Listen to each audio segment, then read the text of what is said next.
G'day, my name is Tallboy Gareth, and in today's video I'm travelling from Melbourne, Victoria to Ballarat via the V-Line train service for a very, very important reason.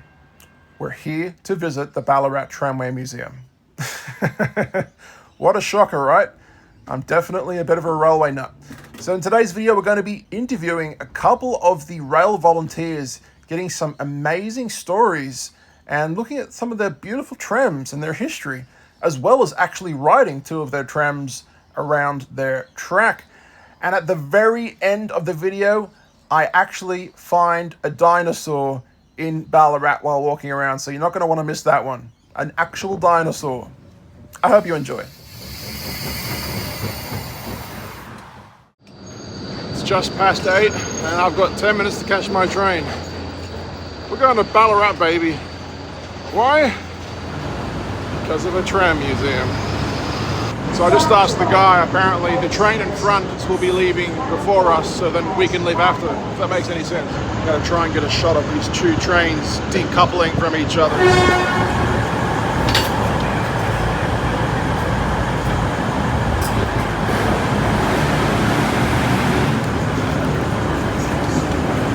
Hello Ballarat, I can almost feel the tram gracing my skin. Yeah, I think it'll do. Well, believe it or not, this is actually my first V-Line train trip ever. I've seen these trains run on tracks on YouTube and literally thought to myself, you know, one day I'll be going on that train somewhere, and today is that somewhere. We're going to Ballarat, baby. Ballarat. And just as you're about to arrive in Ballarat, keep your eyes open on the left because you may see a few steam locomotives. And we just arrived.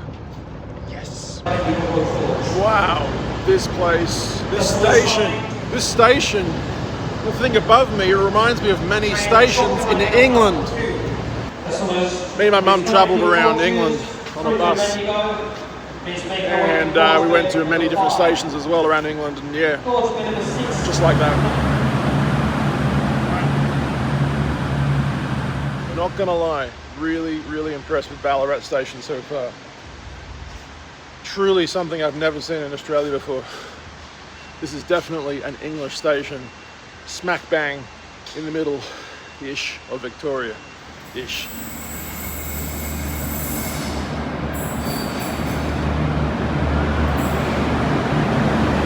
I basically stood at the railway crossing in the rain for about 20 minutes, getting 3 different train angles. Yeah, I know, I'm a bit of a train geek, obviously. And then I walked around the town for about an hour, yet again, in the rain. I finally managed to make my way to the museum. Alright, so I've just made it to the Tram Museum. The anticipation grows. What will we find inside of this place? Wow. The tram shop. Wow, look at that. That's awesome. There's a real tram out there. So this is just to buy your tickets. There are a lot of trams here, and I have a feeling there's a lot more in another room. The question is, are they going to show us that? Or are they going to show me that? I don't know. We'll have to wait and see. So it looks like they've even got a model. A little model. Let's start this up. Is it going to work? Oh my god, it's working! I never did that before I filmed. This is my first time seeing this happen. So I didn't really understand the significance of this little model while I was recording it. Obviously, it is a little W-class tram going around Lake Wendouree, which is a massive lake in Ballarat. I knew that much. But what I wasn't aware of is that we were literally about to ride what looks to be the exact same W-class tram outside to the lake in real life. This is kind of cool, actually. The newest tram in our fleet here in Ballarat. It was built in 1955. It was one of 40 trams built between 1954 and 1956 because Melbourne had the Olympic Games in 1956 and they needed to increase their public transport capacity. So they built 40 new trams. It's the same era as tramway systems were traditionally closing down all around the world as the cars became more affordable. But because Melbourne had invested in 40 new trams, after the Olympic Games they decided they would keep the tramway system running, and it's now the largest tramway Thank God for that. in the world. This one looks a lot like the one that they use on the Heritage Line, the Loop Line in the City Circle line in Melbourne. So if I knew that, there would be no need for me to come here then, would there? Anyway, let's enjoy this experience on some tram tracks I've obviously never been on before, so that's awesome. So I didn't know this at the time, but this was to become my first of 3 tram trips here at the museum, riding 2 different trams, which is kind of cool. So I'm going to be combining the 2 times I rode this tram for this footage. Enjoy. I may or may not have a cab view right now. I may or may not be a little bit too excited about this. Yeah. We got the GoPro on the very front with the suction cup, getting a good view. We got ourselves an amazing driver. Driver, what's your name? My name's Neville. Nice to meet you, Neville.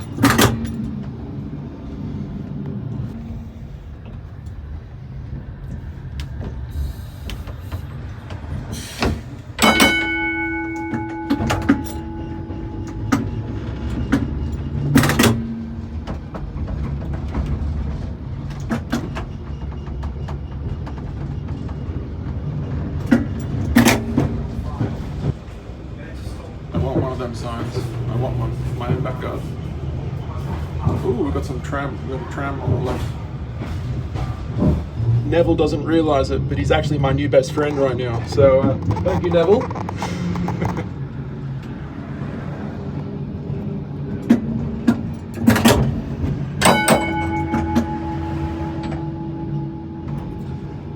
So the bell is on the floor, the little switch there with your foot, right? Bell punch, yes. Yeah, right. Interesting. Mechanical bell. Yep.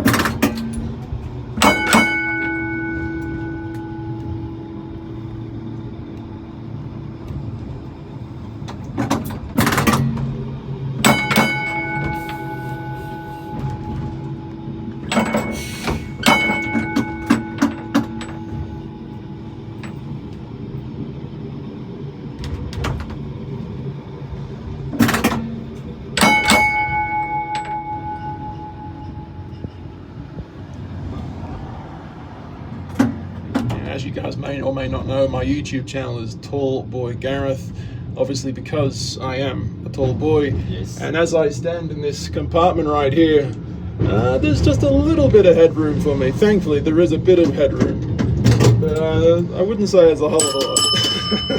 Just in the passing loop. Sure. We'll make believe that the other tram's running today. Ding ding, there it goes. And Neville, how long have you been driving trams for? I've been doing this now for 10 years. What got you into the industry?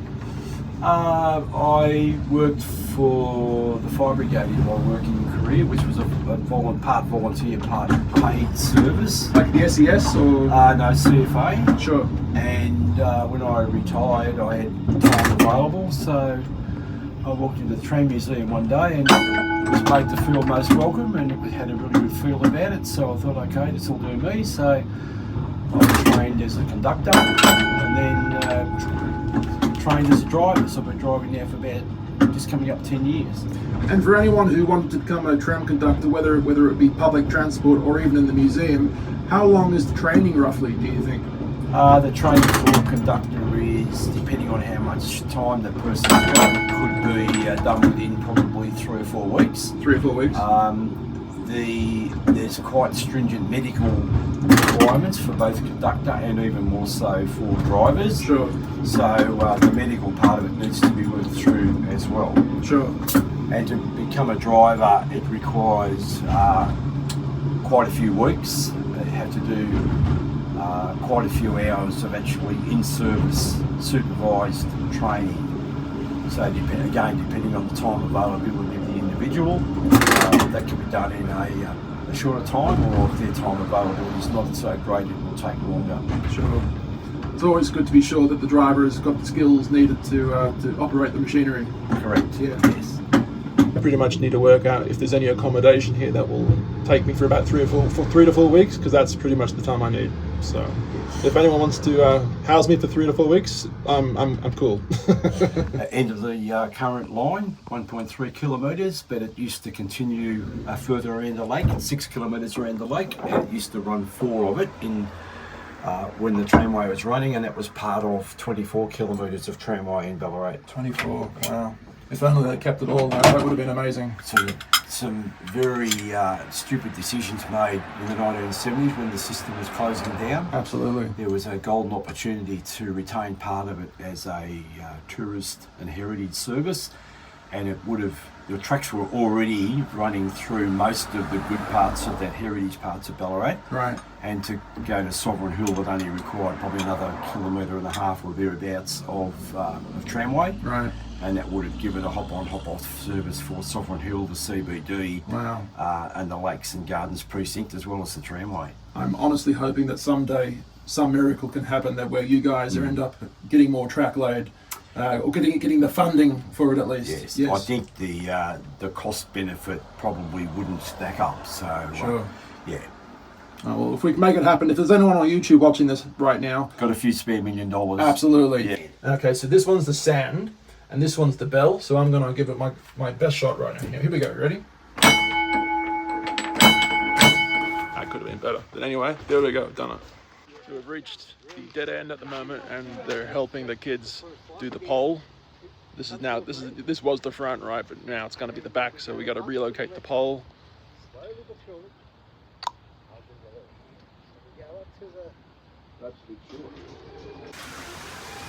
The compressor has just come back on. I'm going to have to ask him what the compressor is for, but I think it's the air brakes. But we will definitely make sure we clarify that.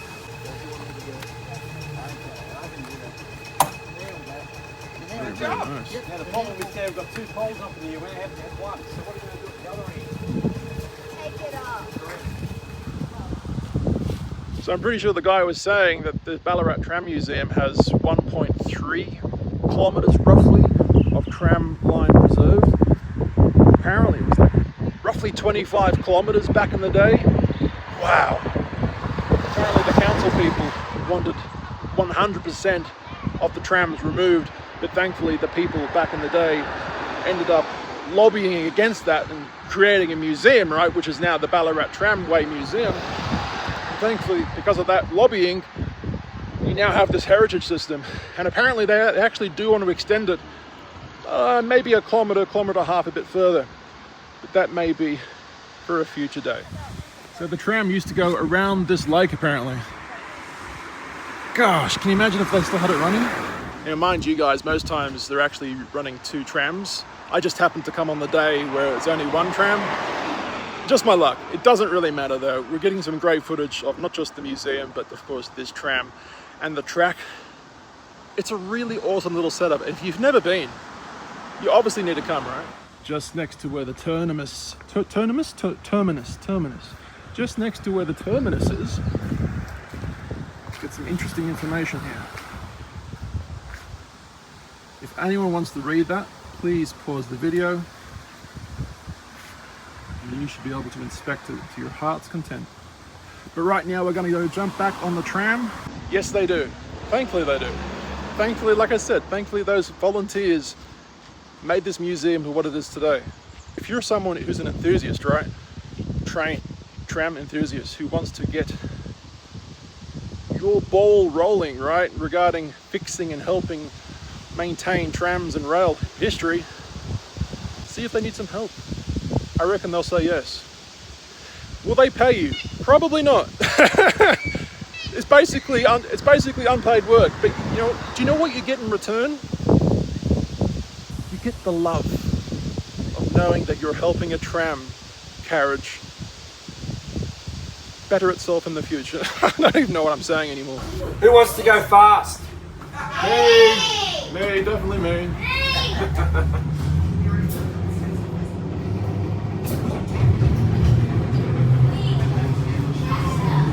So Neville, what would be the top speed that you're allowed to do on this track? We'd probably get up to about 35 to 40. I'll just get a bit of speed up now, yeah. but with most of the, it's a bit quiet today, but most of the tramway there's cars parked close by. Sure. So we don't go. I can understand that. Now. I can understand that. And the moment I get close to any of the parked cars, I'll actually bring the speed of the train back again because Sure. I don't want anybody reversing out from the car park and going in front of the tram. That makes sense. And what speed limit roughly were the trams allowed to do back in the day when it was a public service? Do you know? The former Ballarat trams were different to these, so they might have had a top speed of, given enough track, straight track without any bumps in it, perhaps 40 to 45 kilometres an hour. Sure. This tram operated in Melbourne and would have had much higher speeds. I'm assuming maybe up to 70 kilometres an hour. I'm not 100% sure because we don't certainly drive anywhere near those speeds along here. No. Okay, we're just approaching the passing loop and we'll be taking the left-hand side.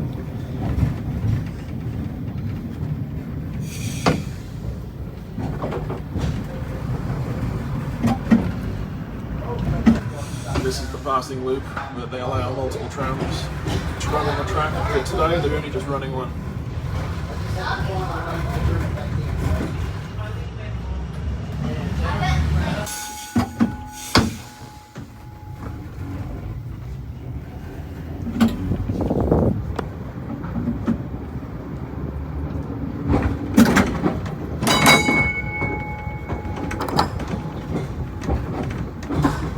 I think a lot of young boys, when they were asked what did they want to become when they were, an adult, they might say, "Oh, police officer or firefighter," right?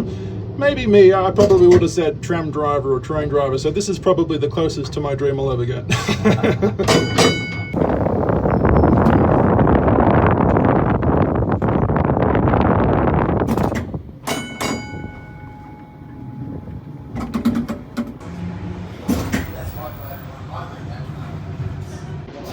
Well, if you haven't been to the Ballarat Tramway Museum, and if you like trams, you're missing out and you probably need to come.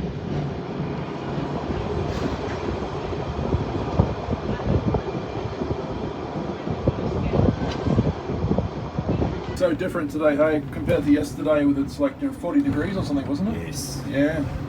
Be careful in these conditions because just light, very light rain makes the track particularly slippery and prone to skidding, so we'll be just going along here nice and slowly.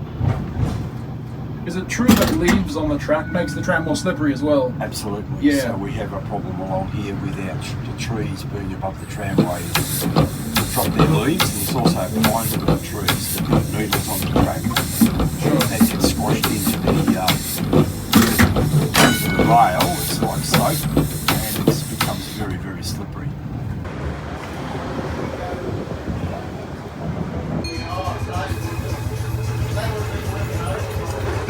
We can show you how the points... They're about to demonstrate how the points work. So when you want to change direction with the track, this is how they do it.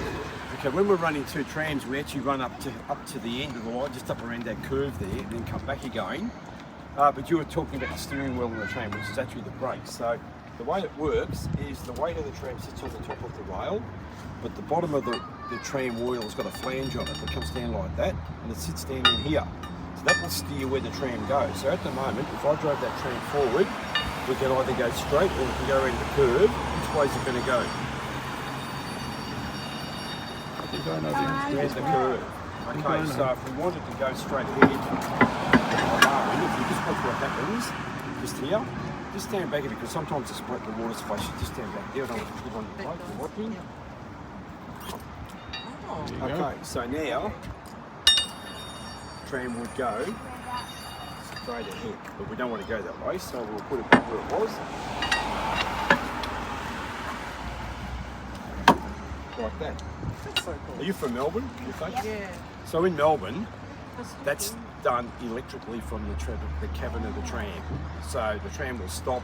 There's an electric motor in the point mechanism, and the driver will flick a switch for the direction they want to travel, and the points will change for them. I have a We do it the question. old-fashioned way here. I have a question. Yeah. I was just outside of a tram depot the other day in Melbourne watching the trams coming and going. Yep. And they were actually using one of those poles outside the tram depot. Correct. So why is that? Yeah, because they don't electrify all of them. They only basically electrify the ones that are in the street. Sure. The ones that are used all of the time. There are quite a few, particularly in the depots. Sure. Yeah. Will still be the mechanical one. Sure. Using the point bar to change. Okay, cool. It goes about another 300 metres. If we're operating two trams, that's our way of passing each other. All right. So we would normally go straight ahead, and the second tram would run out. But today we're only running on one using that piece of the tramway today. All clear, Neville.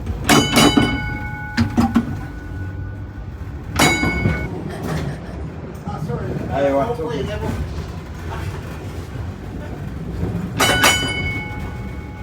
So when we get back here, I'll do the 4 bells.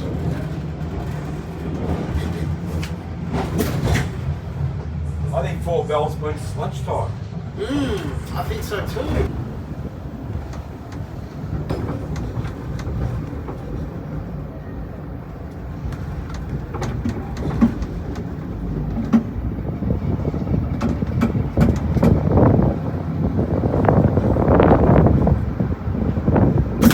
How many trams do you think the museum currently has in storage or on display right now? Do you have any idea? We've got about 10 here. Some are under repair. Right. Good. That means it's lunchtime. Goody. Lunch? No, pancakes. Pancake time.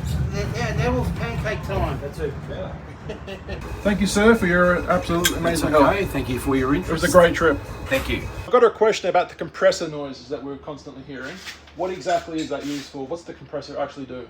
Yeah, it builds up air in the brakes. Sure. And it also operates the doors.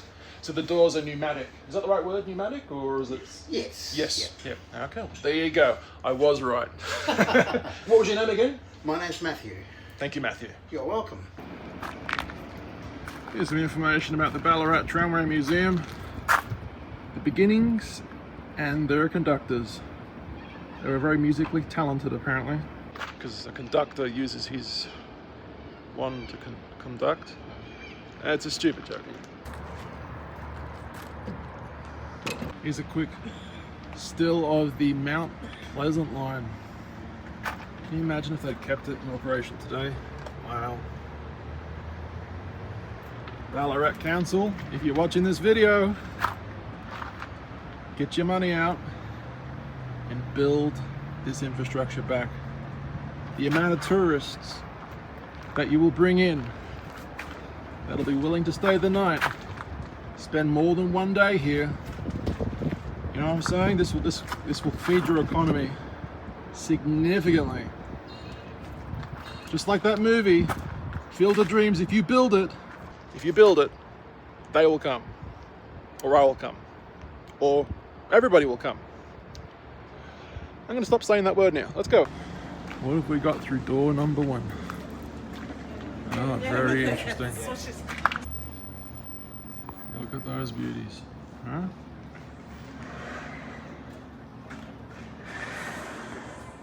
Wow. I'm genuinely surprised by how many trams are in here.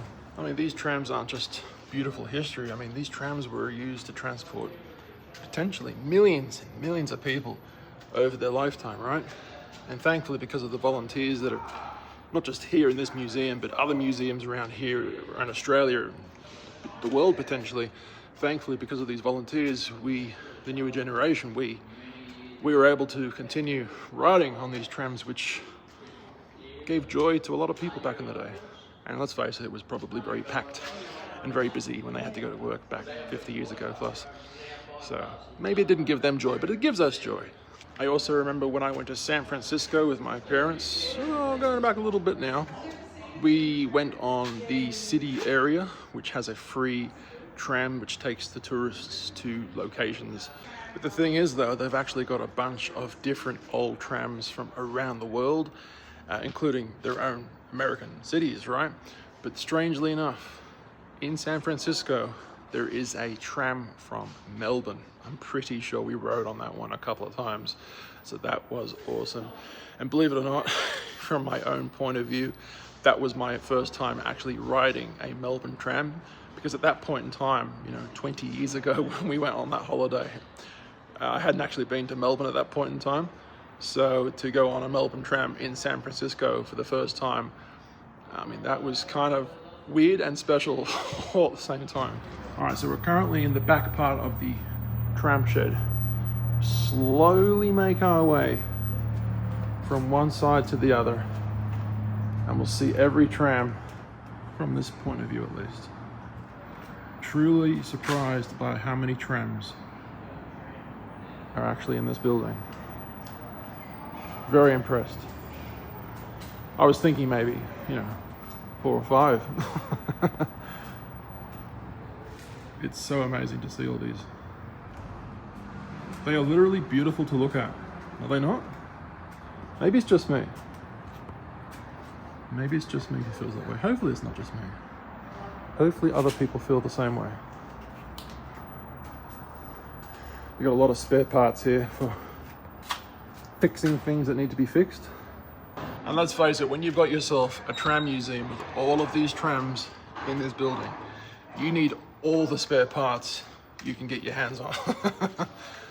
Going to Bunnings is one thing. Will they stock it? Maybe they'll stock this and they'll stock that. But will they stock parts for a potentially 100-year-old tram? No, probably not. So that's why in a lot of the cases, trams that they can't fix, they will keep a lot of the goods, they will keep a lot of the parts from the tram perhaps that they can't fix. A tram that is perhaps beyond repair, and they'll utilize those parts for different trams, right? So it's a good way to, recycle and reuse. Otherwise, these parts simply just don't exist any longer. I've only been involved here about 3 now. Sure. Only a couple of days a week I started, but Sure. But now I'm fully retired, I come up here, I'm sitting home doing nothing. Yeah, exactly. Keeps you busy. Yeah. My name is Kenneth White. And I'm a member of the Ballarat Tramway Museum since about 2023. Right, this one here actually started its life as a trailer. What do you mean trailer? It was just like a car trailer. Okay. So Sure. it was sold off to a privately and built into a house. Really? Yes. Wow. It was a bedroom in the house, which was situated somewhere, probably 5 kilometres from here, Wow. for 30 to 40 years. Really? It was when the bypass was put around Ballarat, they discovered this in the middle of this house, Wow. and they were demolishing the house for the bypass road, so Right. therefore it was offered to the Tramway Yeah. Museum if they wanted it to restore it. Wow. So it's virtually gone from scratch. As you can see, it's still got a long way to go, but we will get there. It's funny because I went to a train museum in the Blue Mountains. The same situation happened, right? Yeah. There was a tram that was used as a house. Yes. Later, decades later, they realized that this house was built with tram body and tram parts. And the house was about to be demolished or something like that. Yes. So yeah, it's a similar story. They ended up saving Yeah. the tram and then rebuilding it for the museum. So Yeah. very fascinating, yeah. Like even if you go over to the other side where our number 1 horse tram is, that Interesting. was also a room in the house. Really? So you use these jacks to raise and And lower. raise the body off the Sure. yeah. Sure. So I'm guessing you turn this thing here. That handle comes out and that handle winds around, and Sure. not like the old car where No. you put a jack under it. Exactly. It's a lot different, isn't it? Yeah. Yeah. This number 40 here, Yep. that was the final tram to run on the Ballarat system when it closed in 1971. Really? And it was the first tram that operated out on the tourist route around the lake Wow. when it reopened 3 years later. And do you have a favourite tram in here? Do you have a favourite of yours? or No, not really? well, not really, but probably the old horse tram or something. Fair enough. Fair enough. Growing up on a farm, that sort of thing, Yeah. horses around me, and Yeah. probably rode on this one as a kid because I come into secondary school and we Sure. used to have to get around a Have bit. you been around Ballarat most of your life? Yes, I've Yeah. never been more than about 20 kilometres away. Fair enough, yeah. Actually, the beauty, that would definitely be the oldest one here, I reckon. No power going to that one. So I was just speaking to Ken again. He's a great guy. He knows a lot of things. They do still use this for tourist runs on specific events, very specific events, right? They have to use a horse to pull it because there's no power on this thing, right? But the interesting thing about this is because this is a double-story tram, you can actually see this, the chairs up there, right? Because this is double-story, they can only use this on a specific part of track where they can isolate the electricity on the wires above. They can literally switch off switch off the line above. Once you're that high up, it's not too much further up to touch the cable, right? So that wouldn't be a good tourist day. So when it comes to the last of anything, it has to be the last one, right? There has to be uno, number one, the one that was the extreme last. The last tram, the end of the Ballarat Tramway. If you want to read that, please pause the video. But there you go, that's the photo of about 5,000 people apparently. 5,000 people. Do you remember how I was just showing you on the map before where the trams actually used to run and the map was quite extensive?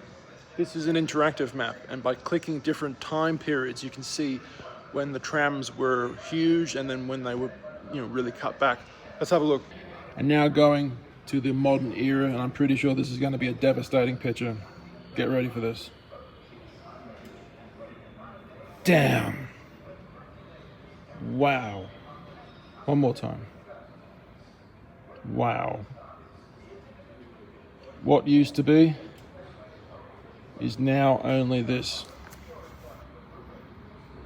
This is the only part of the tram line. Gosh, that's really sad. I'm not even kidding. That is really, really sad. I was asking one of the guys if they were ever thinking about rebuilding some of the line, and they are actually thinking about rebuilding it. Problem is, it costs a lot of money, and that's something that they need to restore and upkeep the current trams, right? So hopefully someday they get enough money to rebuild, let's face it, rebuild a lot of the line. Will it ever happen? I don't know. I honestly think they could rebuild it to the town. They could, if they did that and going to the train station, wow. Not only tourists would use this, but the locals would start to use it. It would become a form of transportation, and I think that would be incredible. Really do. Okay, so my legend of a tram driver was just telling me that this one specifically is very unusual. Tell me why it is. The Geelong tramway system was late to be established, so it didn't commence operations until 1912. So the system opened with electric trams. They built 7 of this style of tram to commence the operations in Geelong. So in Geelong they never did any steam and they never did any cable driven. It was just the first tram they ever had was electric. Is that what you're saying? They were late starters. So they built 7 of these, and they were a unique design for Geelong. Right. The Geelong system only survived until 1956, so after only 44 years. Wow. But let me go back a step. So the 7 trams, and then as the system expanded, they acquired new trams, which were similar to the traditional Ballarat trams. So when the system closed in 1956, the first 7 trams were scrapped, and the remainder of the ones which were the same as the Ballarat and Bendigo trams were cascaded onto Ballarat and Bendigo.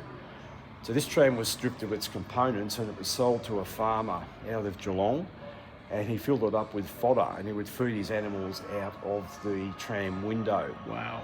Fortunately, it was undercover, so it was kept in good condition. It was acquired by a private buyer in 1990, and it was shipped to Canberra, where he intended to use it for just personal reasons. And he then realised the importance of the tram and started a very lengthy but very thorough restoration. Thank goodness he did. Yeah. The tram came back to Bendigo and it was made operational by the Bendigo Tramways.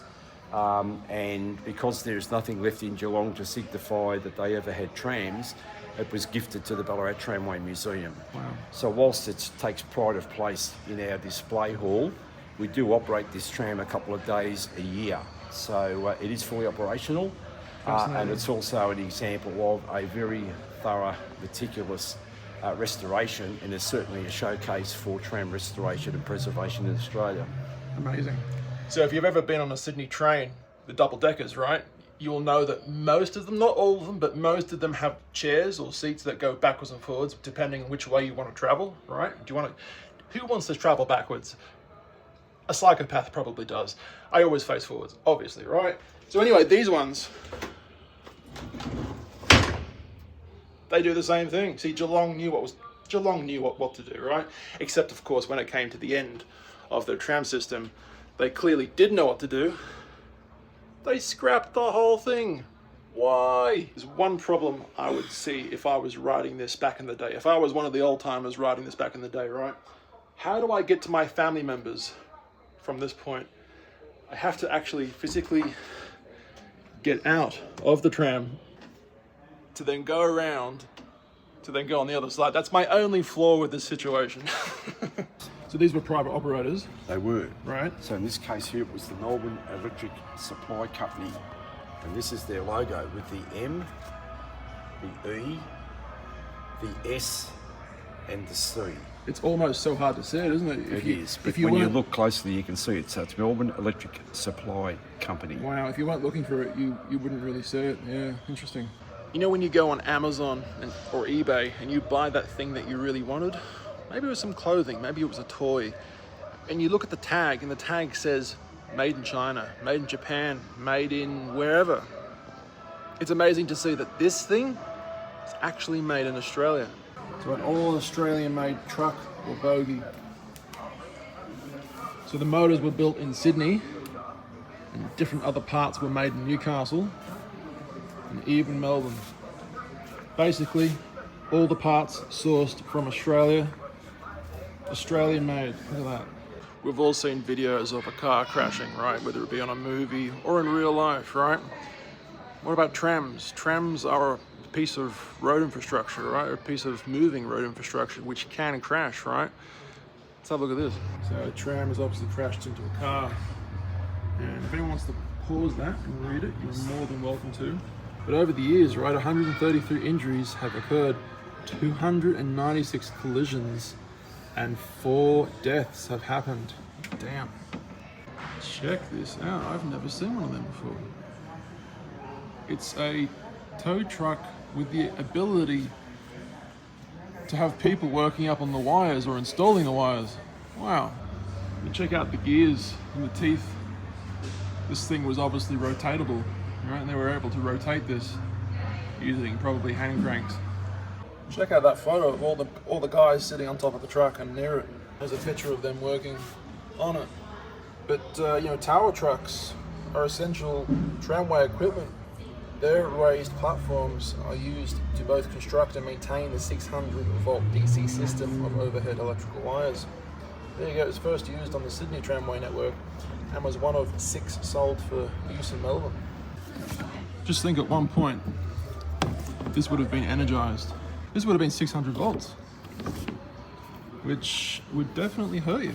Though I'm not too sure what the amps were, because that's really what you need to worry about when it comes to electricity. The more amps you have, the more you get fried.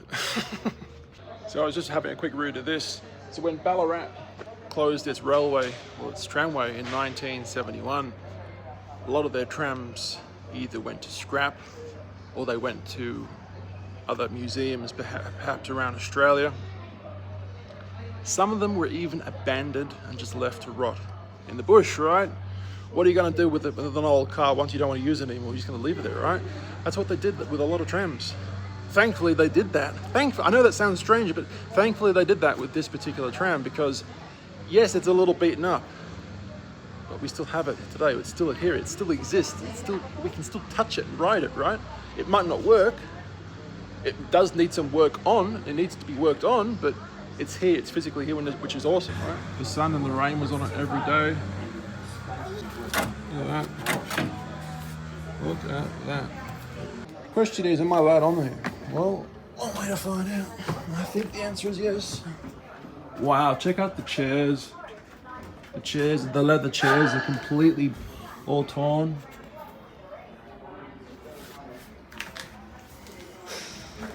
Look at that. Look at that. So after my interview with Neville and the discussion of YouTube and trying to help the museum become more popular, they've decided to get this beautiful beast out for me. It's in 1915, this one. Yep. Wow. 110 years old. She's a beauty. Neville, my man, thank you in advance. You guys are giving me a really cool trip here, so thank you.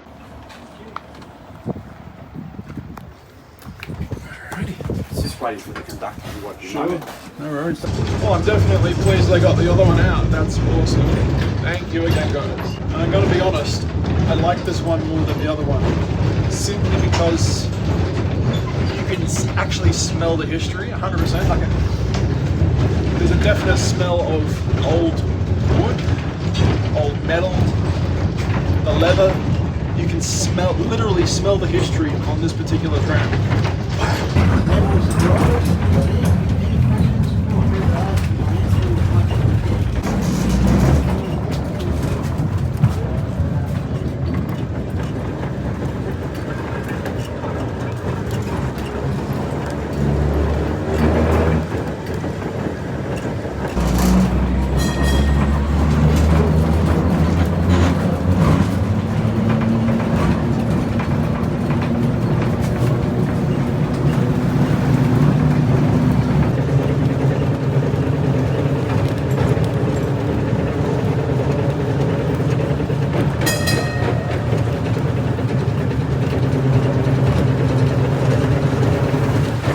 Another reason why I absolutely love this tram even more than the other one, trust me, I do love the other one, but I love this one even more because there are no windows in this section of the tram and the other section.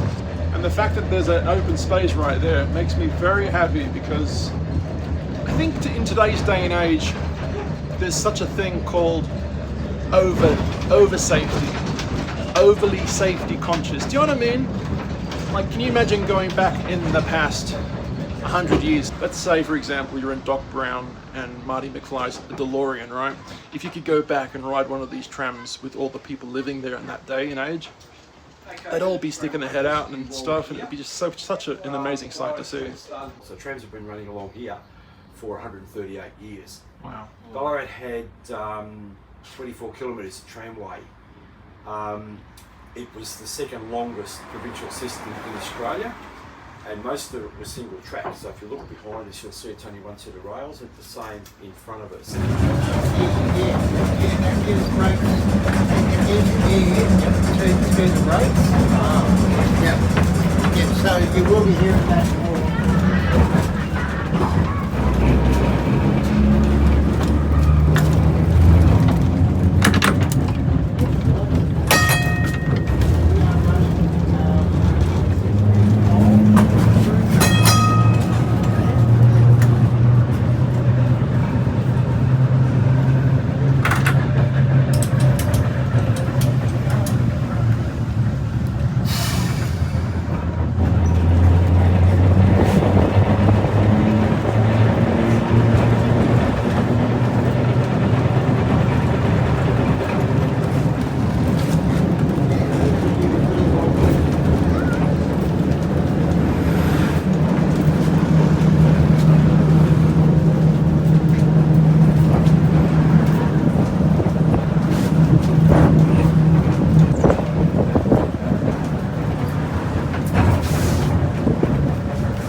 Is it possible that I could pull it down? Is that okay? Or yeah, sure. Okay, so once you detach it from the thing, you slowly pull it down. Sure. That will do you. Okay. And then you just bring it This way? yeah mate, bring it around, because we don't do it from the other way because of cars Sure. and the That's traffic, so that's why you do it the opposite direction. That's very clever. Yep, okay, keep coming, keep bringing it round. Alright. Watch out the cars there. Yep. Alright. Okay, So bring it now, around here. And yep, now you attach it up to the left-hand side wire. the left wire. The left wire, Okay. yes. Okay. Yep, line her up and slowly raise her. Yep. There we go. Oh, beautiful. Done it. Look at that. Beautiful, mate. Now, all I'm going to take your job soon. you probably will. All you do, mate, is just re-hook it up to the hook that's under there. Yep. And then you just let the rope free, let the rope loose. Look at that, beautiful. Any day now, I'm going to be a tram driver. That's it, 100%. That's my new job. I'm sorry, YouTube. I'm out of here. No, in all seriousness though, I think I'm going to become a tram driver.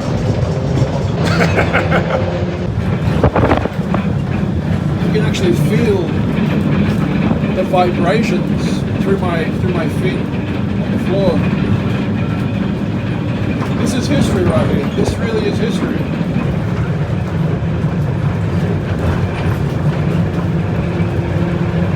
You can hear the doors that are literally rattling as we move along. I absolutely love it. And every now and then, these light bulbs flicker on and off. You know those old movies where you see the guys on the train, right? The protagonist is on the train with the bad guy, right? And something's about to happen, and then the lights start flickering on the subway carriage. And you know, oh my god, something's about to happen, right? And then all the power goes out for like a 30 seconds or so. And then the lights come back on in this movie. Someone has been unalived, right? Who did it? It's a murder mystery, right? When the lights flicker like that, I absolutely love it. History.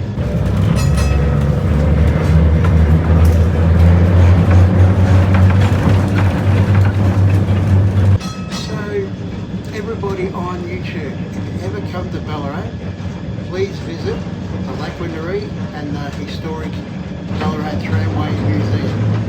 We are open on Tuesdays and the weekends, Thursdays during the school holidays, and a public holiday. So if you ever come to Ballarat, please come up to the lake and visit the Ballarat Tramway Museum. And if you guys are ever unsure of the dates that he's just said, literally just check out their website. And the website will tell all the updated information, right? Yes, the website is btm.org.au. And I'll have a link down below for you guys to see it as well. So there you go. Thank you.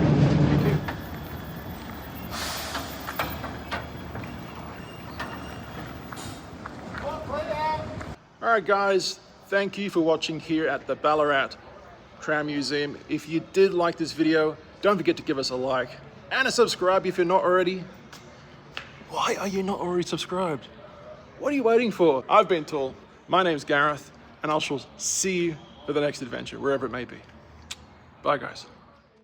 So I didn't realize when I came to Ballarat that I'd be stepping into a Jurassic age, a Jurassic world, a world where dinosaurs still walk the earth.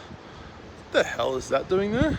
Now I don't know if it's open, but it's definitely there. They have a blockbuster video. What? So I had to get a little bit closer just to see. So definitely from this point of view, it looks a little dead.